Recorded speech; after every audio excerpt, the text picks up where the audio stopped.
శ్రీమద్ భాగవత ప్రకాశం తృతీయ స్కంధము 384 పద్యంలో వివరణ చెప్పుకుంటున్నాము. లోకములను వాక్కుగా ఉచ్చరించిన వెనుక బ్రహ్మదేవుడు జీవులకు దేహం విడుచుట నేర్పానని అర్థము. దానికి సాధనాలుగా చల్లదనము, దానికి తట్టుకోవడానికి చీకటి లేక అప్రజ్ఞ ఏర్పడ్డాయి. వీళ్ళు మునీంద్రులు కఠినంగా మాట్లాడారు. భారతీదేవితోటి వెంటబడుతున్నాడు, ఇలా తప్పు కదా అని బుద్ధి చెప్పే వరకు సిగ్గుపడ్డాడు బ్రహ్మ. అప్పుడు పట్టుదల విడవకుండా బ్రహ్మ మళ్ళీ ఇంకొకసారి దేహమును దాల్చి మళ్ళా సృష్టి సంకల్పాన్ని ధరించాడు. కానీ సృష్టించే నేర్పు మనసుకు తట్టలేదు. అతడు దాన్ని గురించి ధ్యానం చేస్తూ ఉండగా అతని 4 ముఖాల నుండి 4 వేదాలు పుట్టాయి. ఇంకా యజ్ఞాలు, సత్కర్మలు, తంత్రాలు, ప్రవర్తనలు, ఆశ్రమాలు అని 4 ముఖాల నుండి పుట్టాయి. ఇలా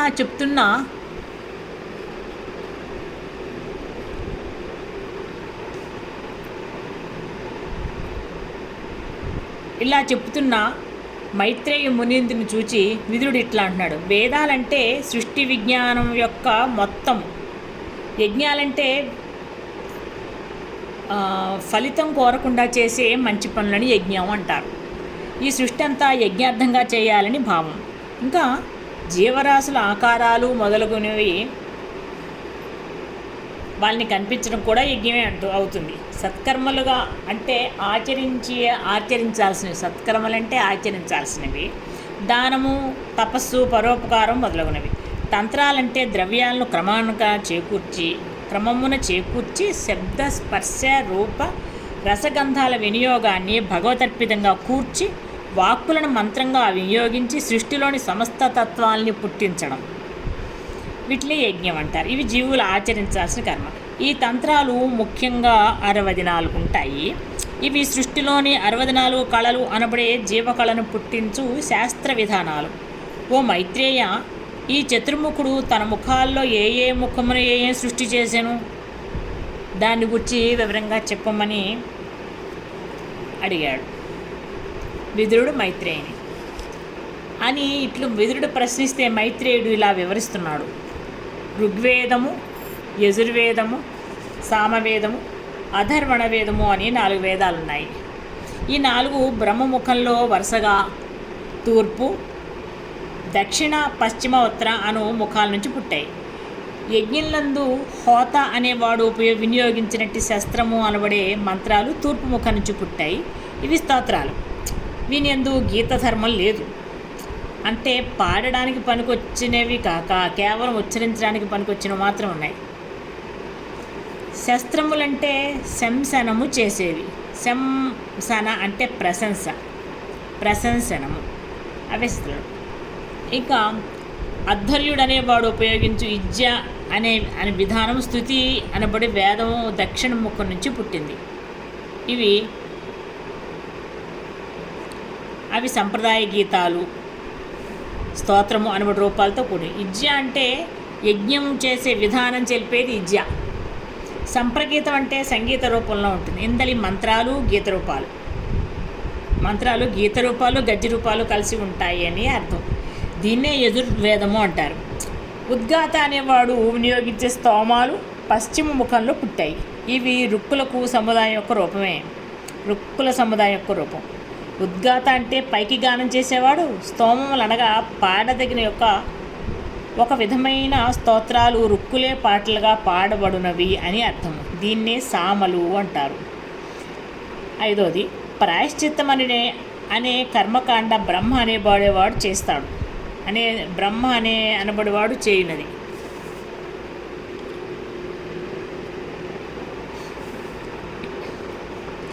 ఇది ఉత్తర ముఖంలో పుట్టింది. ఆయుర్వేదము తూర్పు ముఖంలో పుట్టింది. గంధర్వ వేదము దక్షిణ ముఖంలో పుట్టింది.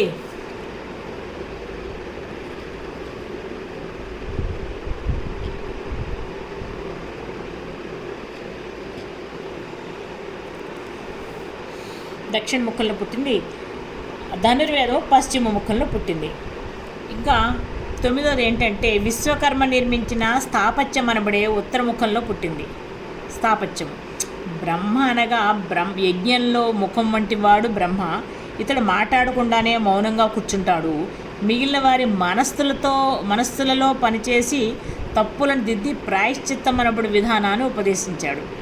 విశ్వకర్మ అంటే సృష్టి అందరి ఆకారాలకు సంబంధించిన దేవత.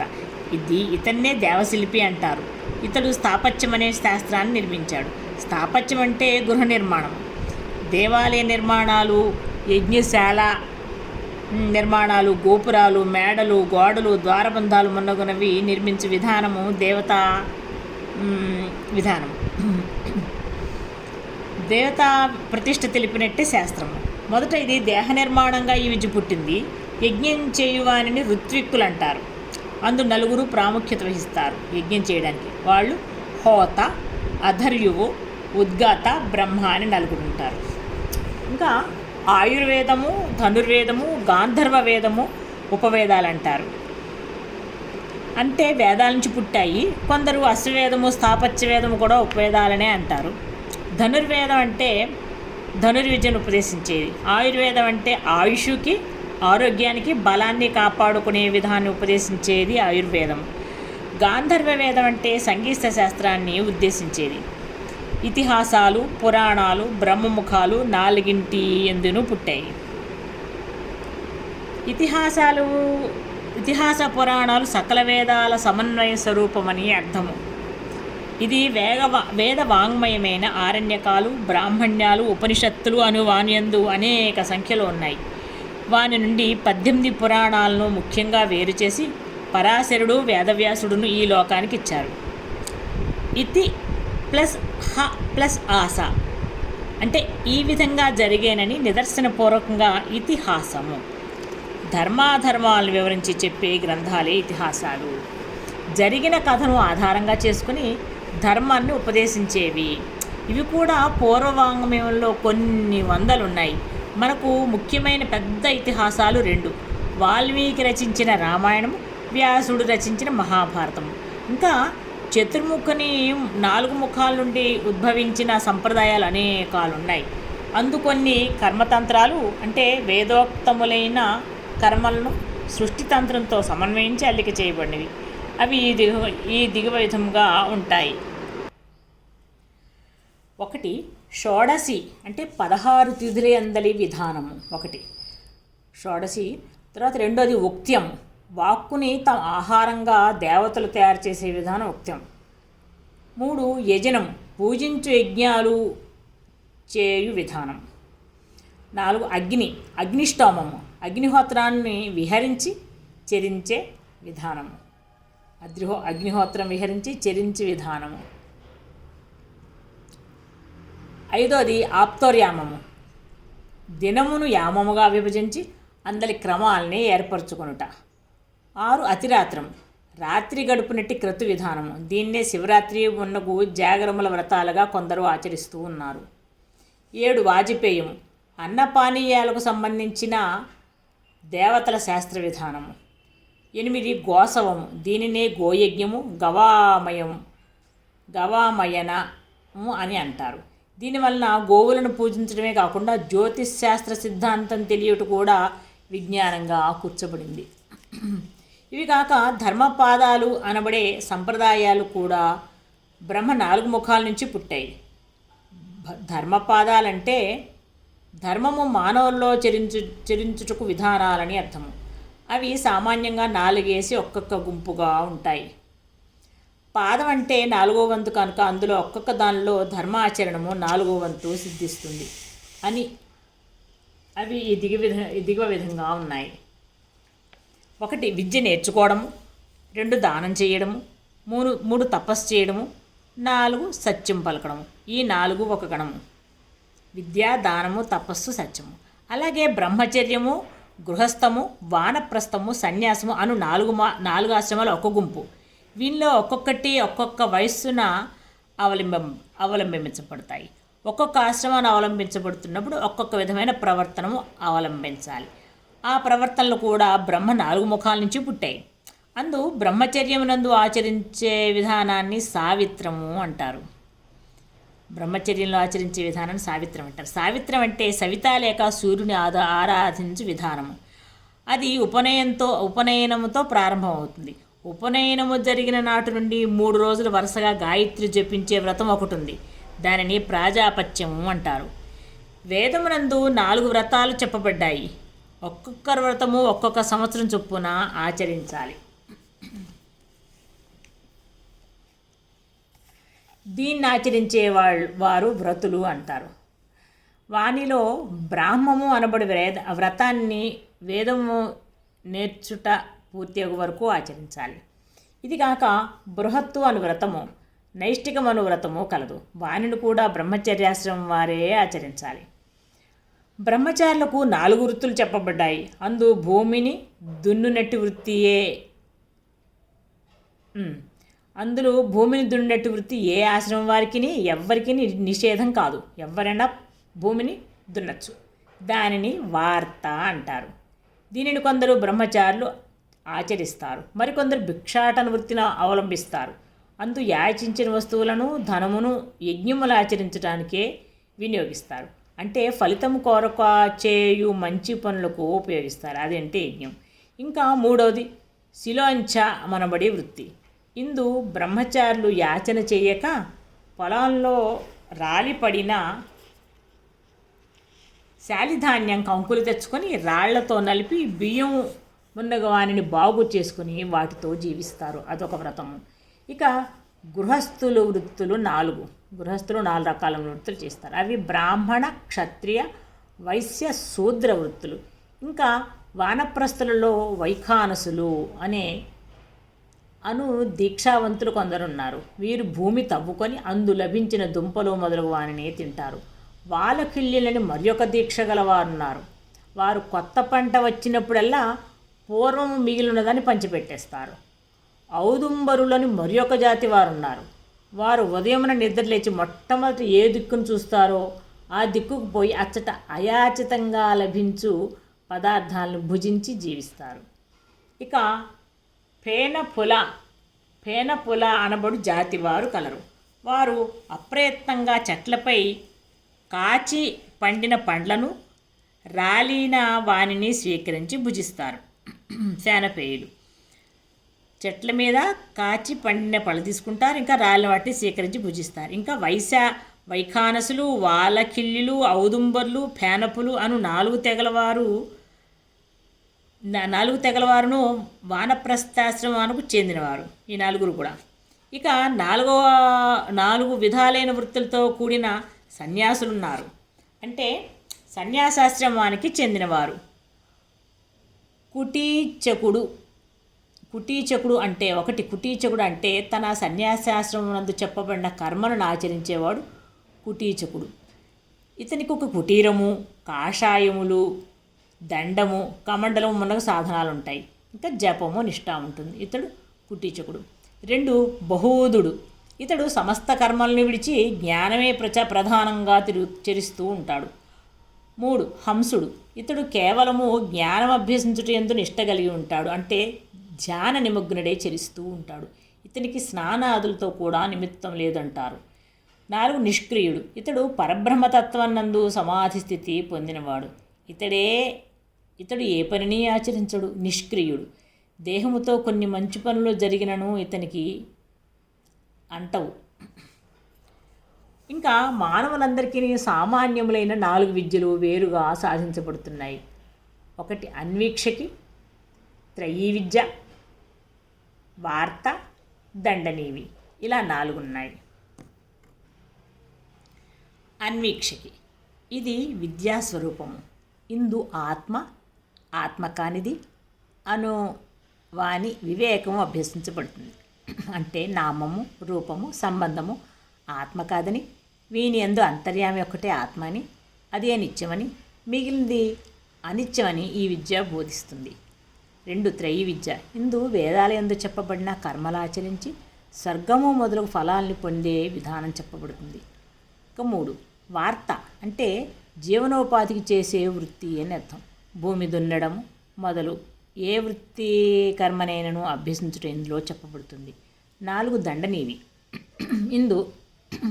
పౌరజనులు ఎలా ప్రవర్తించాలో, తమ ప్రయోజనాలను సాధించుకొని ధనము మున్నగు ఆదాయాలను ఎలా వసూలు చేసుకోవాలో తెలుస్తుంది. ఇంకా ఈ మార్గంలో క్రమము తప్పి అన్యాయముగా ప్రవర్తించు అని దండించే విధానం కూడా చెప్పబడుతుంది. ఇవన్నీ బ్రహ్మముఖము నుండి నాలుగుగా పుట్టిన విద్యలు. ఇంకా ధర్మ, అర్థ, కామ, మోక్షాలు అనబడే 4 జీవన సాధనాలు ఉన్నాయి. అందు ధర్మము ఆచరించుట, దాని కొరకై అర్థమును ఆచరించుట, శరీరము నిలుపుకొనుటకై కామమును పొందుట అను సమన్వయంతో జీవిత సాధన చేసి మోక్షం పొందుట ఉంది. దీని కొరకు కావలసిన విద్యను న్యాయ విద్య అంటారు. అది కూడా 4 విధాలుగా ఉంది. దీనిని సాధించి ధర్మము కొరకై అర్ధకామాలను సేవించుట, ధర్మోత్తరంగా జీవించుట అంటారు. అలా కాకుండా అర్థము కొరకో కామము కొరకో ధర్మమును ఆచరిస్తే క్రమము దెబ్బతిని జీవుడు కష్టాల పాలవుతూ ఉంటాడు. ఇవి కాక బ్రహ్మముఖం నుండి ఉద్భవించిన వ్యాహృతులు 3 ఉన్నాయి. వ్యాహృతులంటే ఉచ్చారణలు. దీనినే భూహు, భువః, సువః అంటారు. అందులో బ్రహ్మ మొదటి దాని వలన భూలోకము, భువః అను వ్యాహృతి వలన అంతరిక్షము, సువః అను వ్యాహృతితో స్వర్లోకము ఉచ్చరించాను. ఈ ఉచ్చారణతో సమస్త సృష్టిని చతుర్ముఖుడు తన వాక్కులుగా వెలుబుచ్చెను. దీనిని అనుసరించే మన కంఠధ్వనిలో 3 స్వరాలు పుడుతున్నాయి. అవే ఉదాత్తము, అనుదాత్తము, స్వరితము అనబడే స్వరాలు. వీటినే సంగీతంలో మంద్రస్థాయి, మధ్యమ స్థాయి, తారాస్థాయి అంటారు. స్వరితం అంటే తారాస్థాయికి వెళ్తుంది, అనుదాత్తం అంటే మందంలోకి వస్తుంది, ఉదాత్తం అంటే మంద్రస్థాయి, మధ్యమం అనుదాత్తం.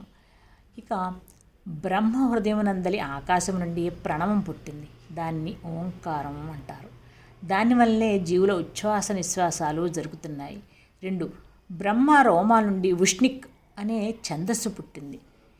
చర్మము నుండి గాయత్రి ఛందస్సు పుట్టింది. మాంసం నుంచి త్రిష్టుప్ ఛందస్సు పుట్టింది.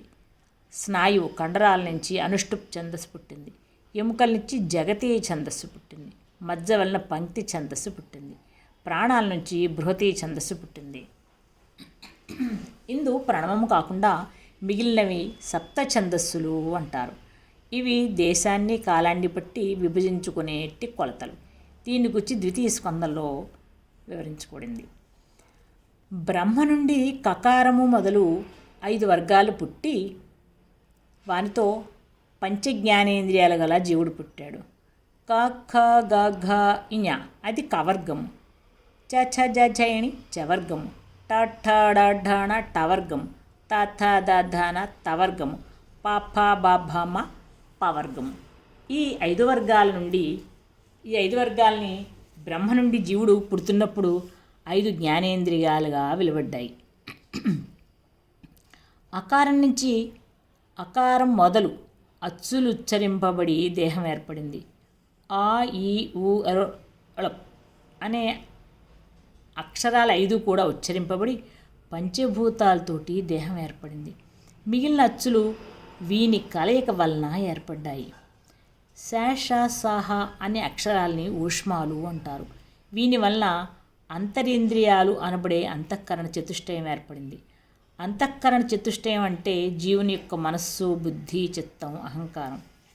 యావారాలు అను 4 అక్షరాలతోటి ఆత్మబలం ఏర్పడింది. వీటిని అంతస్థాలు అంటారు. అంటే అచ్చులకు హల్లులకు నడుమ ఉన్నవి.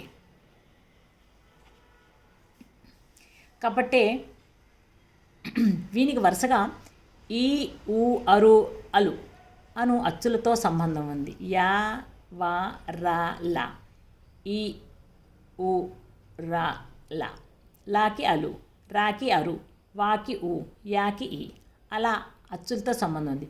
కాబట్టి దేహానికి జీవునకు గల సంబంధము వీని వలన ఏర్పడి ఇవి ఆత్మబలానికి కారణాలయ్యాయి. సప్తస్వరాలు కూడా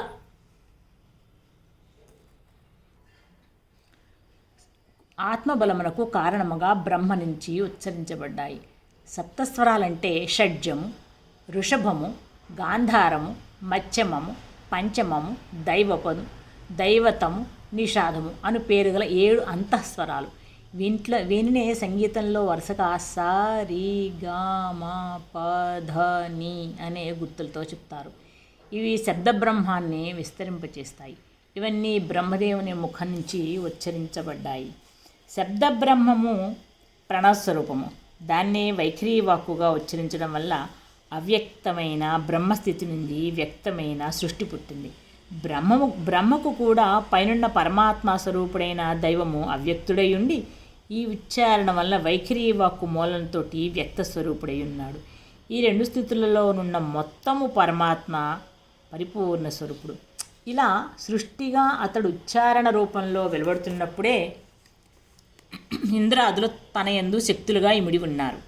వారితో నిండి ఉండియే అతడు వ్యక్త స్వరూపుడు అవుతాడు. అమితమైన శక్తి సామర్థ్యములు గల ఋషిగణములను సృష్టి చేసిన చతుర్ముఖుడు ఆ మునుల సృష్టి సనక సనందాదుల సృష్టి అభివృద్ధి చెందుట కాదని తెలిసి ఆ విధమైన సృష్టిని విడిచిపెట్టాడు. ఇప్పుడు దోషము లేని కామము సృష్టికి తప్పదని ఎదిగి మరి ఒక దేహాన్ని ధరించాడు. అయినను తాను ఈ విధంగా సృష్టి యందు ఎల్లప్పుడూ ఆసక్తి కలిగి ఉన్నను సృష్టి అభిరుచి జరుగుటలేదని గ్రహించాడు. దీనికి కారణం ఏమిటి అని ఆశ్చర్యపడ్డాడు. ఇంకా ఈ సృష్టి అభివృద్ధి చెందుట ఎలా అని ఆలోచించాడు. దైవము తనకింకను అనుకూలము కావలసి ఉన్నదని గ్రహించాడు. దానికి ఎదురు చూచుచూ తనకు తగిన కార్యాచరణ యందు నిమగ్నుడై ఉన్నాడు. అప్పుడు అతని దేహము రెండు సమభాగాలైంది. అందు ఒక భాగం నుండి స్వయంభువ మనువు పుట్టాడు. రెండవ భాగం నుండి మనువు భార్య అయిన శతరూప అనే కన్య పుట్టింది. వారిద్దరికీ ప్రియవ్రతుడు, ఉత్తానపాదుడు అని ఇద్దరు పుత్రులు కలిగారు. ఎవరికి? స్వయంభువ మనుకి, శతరూపకి ఇద్దరు పుత్రులు కలిగారు. ప్రియవ్రతుడు, ఉత్తానపాదుడు. ఇంకా ఆకూతి, దేవహూతి, ప్రసూతి అని ముగ్గురు కన్యలు పుట్టారు. ఆకూతిని రుచి అని వానికి, దేవహూతిని కర్దముడనే ప్రజాపతికి, ప్రసూతిని దక్షుడనే ప్రజాపతికి ఇచ్చి పెళ్లి చేశారు. ఇంకా వీరి వల్ల సృష్టి సమూహాలు పుట్టి లోకాలు నిండిపోయాయి. ఇక్కడ ఈ వచనము బ్రహ్మ సృష్టిలోని దశలు కాలానుగుణంగా వివరించబడ్డాయి. ఒకటి, అవిద్యా పంచకంతో కావించిన సృష్టి. ఇందు మోహము, కామము, భోగేచ్ఛ, క్రోధము, మృత్యువు, చిత్తభ్రమ పుట్టాయి. సృష్టికి ప్రజ్ఞ కలగడానికి ముందు నిద్రావస్థ ఉంటుంది. దానికి ముందు భగవంతుని అంతర్యామిత్వమైన యోగ నిద్రాస్థితి ఉంటుంది. దాని నుండి సృష్టికి ముందున్న బ్రహ్మ నిద్రాస్థితిలోనికి మారినప్పుడు అవిద్యా పంచకంతో కూడిన పాప సృష్టి ముందు పుడుతుంది. ఇది గర్భస్థుడగు జీవికి చుట్టూ ఏర్పడు మావి లాంటిది. ఇందరి లక్షణాలు తర్వాత పుట్టబోవు మానసిక భౌతిక లోకాలకు సంక్రమించును. కనుకనే సామాన్య జీవులందరూ కామ, క్రోధములు, సుఖేచ్ఛ, మృత్యువు అనువానికి గురి చెబుతూ ఉంటారు. 2, అటుపైన స్వచ్ఛమైన జ్ఞానము బ్రహ్మ మనసుగా పుడుతుంది. అది రాబో సృష్టికి ఆత్మగా పనిచేస్తుంది. అదే కుమారుల సృష్టి. సనక, సనందన, సనత్కుమార, సనత్సుజాతుడు అనే 4 కుమారులను రాబో జీవులలో మనస్సు, బుద్ధి, చిత్తం, అహంకారం అను వానిలో అంతర్యామిత్వం పొంది సమయం చూచి భక్తియోగం ఉపదేశించి సత్వగుణము, చిత్తశాంతి, యోగ శాసనము, మోక్ష విద్య ప్రసాదించు పరమగురువులై అంతర్యామిత్వం వహిస్తారు. జరిగిన సృష్టిలో వారు తమ పని చేస్తారు కానీ స్వయంగా వారు సృష్టిని వృద్ధి చేయు స్వభావం కలవారు కాదు. అటుపైన నీలలోహితుడు. వాని నుండి ఏకాదశ రుద్రులు పుట్టి దేహమందలి వివిధ శక్తుల సృష్టికి తోడ్పడతారు. కానీ వీరి సృష్టితో పాటు సృష్టిని భక్షించుట లేక కాల్చివేయట కూడా ఉంటుంది. కనుకనే శక్తిమయ భౌతిక ప్రపంచాలని ఎప్పటికప్పుడు పుట్టి నశించిపోతూ ఉంటాయి. శక్తిమయమైన భౌతిక ప్రపంచం. అటుపైన ప్రజాపతుల సృష్టి. వీరు సంఖ్యలై దేహముల యందలి భాగాలను వృద్ధి చేసి అటుపైన దేహమునకు సంఖ్యలు నేర్పి ఉపయోగించే ప్రజ్ఞలుగా ఉంటారు. వీళ్ళు ఉపయోగించే ప్రజ్ఞలే. కబాలా అను పాశ్చాత్య ప్రాచీన తత్వశాస్త్రము వీరినే సెఫ్రోత్ అంటారు. కబాలా. ఇక అటుపైన బ్రహ్మ తన నుండి సరస్వతిని సృష్టించి ఆమె వెంటబడి తర్వాత సిగ్గుపడతాడు. దీనివల్ల పై చెప్పబడిన సృష్టి విభాగాలన్నీ సృష్టికర్త నుండి ఉచ్చరింపబడుట లేక వేరుగా ఏర్పడుట చెప్పబడింది. మరియు పాపకార్యాలను చూసి సిగ్గుపడుటాని లక్షణం కూడా ఇందుని సృష్టింపబడింది. పాపకార్యాలు చేస్తే సిగ్గుపడడం రావాలి. అటుపైన బ్రహ్మముఖము నుండి వేదాలు, యజ్ఞాలు, సమస్త శాస్త్రాలు, సమస్త విద్యలు, జీవరాశుల జీవన వృత్తులు, మానవులలో వయస్సులను బట్టి వృత్తులను బట్టి విభాగం చేసుకునే విజ్ఞానము సృష్టించబడింది. ఈ స్థితిలో మన భూగోళంపై సృష్టి ఏర్పడింది. ఇలాగే ప్రతి సూర్యమండల సృష్టి అందును భూగోళంపై సృష్టి ఏర్పడుతుంది.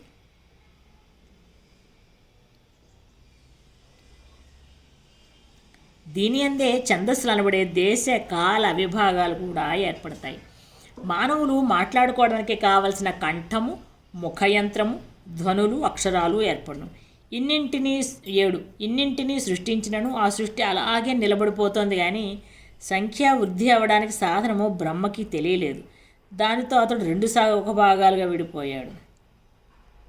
అంటే స్త్రీ పురుష శరీరాలు వేరువేరుగా ఏర్పడి గర్భధారణమను ప్రక్రియ సృష్టించబడినదని అర్థం. ఆ మొదటి దంపతులే మనువు, శతరూపలు అనేవాళ్ళు. వారి నుండి పుత్రులు పుత్రికలు వేరువేరుగా కలిగారు. అందరి పుత్రికలనంతకు ముందు జన్మించిన ప్రజాపతులలో రుచి, కర్దముడు, దక్షునికి అని వారికిచ్చి మనువు వివాహం చేశాడు. వారి వలన జీవరాశులు పుట్టి స్త్రీ పురుష భేదములతో తమంతట తాము వృద్ధి పొందాయి. ఈ విధంగా ఈ 7 విధాలైన సృష్టి విభాగ దశలు 7 మహాకాల విభాగాల్లో జరిగింది. వీనినే బైబిల్లో పూర్వభాగమునందు 7 దినాల్లో జరిగిన సృష్టి అని వర్ణించారు. ఇంకొక సందేహం కలగవచ్చు. బ్రహ్మ నుండి పుట్టిన ప్రజాపతులకును బ్రహ్మ నుండియే పుట్టిన మనువుకును సంతతికిని వివాహం జరిగిందా అని. బ్రహ్మ నుండి పుట్టారు ప్రజాపతులు, బ్రహ్మ నుండి పుట్టారు మనువు సంతతి.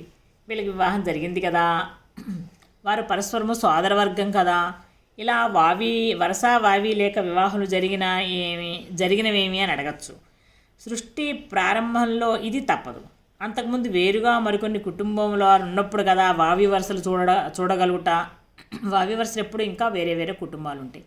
సృష్టి ప్రారంభమున వేరే కుటుంబముల వారు ఎట్లుందరు. సృష్టి అయిన వెనుక మరి ఒక ధర్మం ఏర్పడింది. అది ఏమంటే ఒకే చెట్టు నుండి వచ్చిన పువ్వులు పరస్పరము కాయలై విత్తనములు ఏర్పడినచో చెట్టు జాతి దుర్బలం అవుతుంది. కాబట్టి వేరు వేరు చెట్ల నుండి గింజలు వస్తే ఆ చెట్ల జాతి బలిష్టమై వృద్ధి పొందుతుంది. ఈ ధర్మమును అనుసరించి మానవులు ఒకే సోదర వర్గములోని కుటుంబముల వారు వివాహం చేసుకొనుకుండుట ఏర్పడింది. ఎందుకంటే బలహీనం అవుతుంది కాబట్టి. ఈ భేదము తెలియటకు కొన్ని తరముల తర్వాత కష్టము కనుక వివాహ సమయమునందు ఈ భేదం పాటించుటకు అది సాధ్యమవట కొరకే గోత్రాలు, వంశకర్తలు, ఇంటి పేర్లు అనేవి ఏర్పడ్డాయి. ఒకే ఇంటి పేరు, గోత్రం కలవారికి వివాహం చేయకుండా చూసుకుంటే ఈ ధర్మం చక్కగా పాటించబడుతుంది. అలా అయితే భారతీయులలో అన్నదమ్ముల పిల్లలకు పెండ్లిండు చేయరు, మేననికముల పెండింట్లు చేస్తారు. ఇది తగునా అని కొందరు ప్రశ్నించవచ్చు. సృష్టి ధర్మమునందు పురుషుడు విత్తనం వంటివాడు, స్త్రీ భూమి వంటిది. ఏ భూమి మీద నాటిననో విత్తనం బట్టి వృక్షం వచ్చును కానీ భూమిని బట్టి మారదు కదా. ఏ భూమి మీద నాటిననో విత్తనం బట్టి వృక్షం వస్తుంది. ఓకే. అందువల్ల భార్యాభర్తలలో భర్తను బట్టి విత్తనం పండుతుంది కానీ భార్యను బట్టి కాదు. అందువల్ల ఆడపిల్లను మరి ఒక గోత్రం వానికిచ్చి పెళ్లి చేస్తే విత్తనం మారుతుంది. ఈ ధర్మాన్ని అనుసరించి మేనరికాలు చేయొచ్చు. ఇంకా తర్వాత భాగంలో మనం స్వయంభవ మనువు ప్రజావృద్ధి చేసే విధానం చెప్పుకుందాము. ఇప్పటికి మనము 388 వరకు పద్యాలు వివరణ పూర్తి చేసుకున్నాము. అచ్యుతుడితడే ఆదియు అంత్యము, అచ్యుతుడేలే అసురాంతకుడును, అచ్యుతుడు శ్రీ వెంకటాద్రినిలానిదే, అచ్యుత అచ్యుత శరణనవో మనసా భావములోన బాహ్యములందును, గోవింద గోవింద అని కొలువా మనసా. ఓం తత్సత్. ఓం శ్రీమన్నారాయణ. జై శ్రీమన్నారాయణ.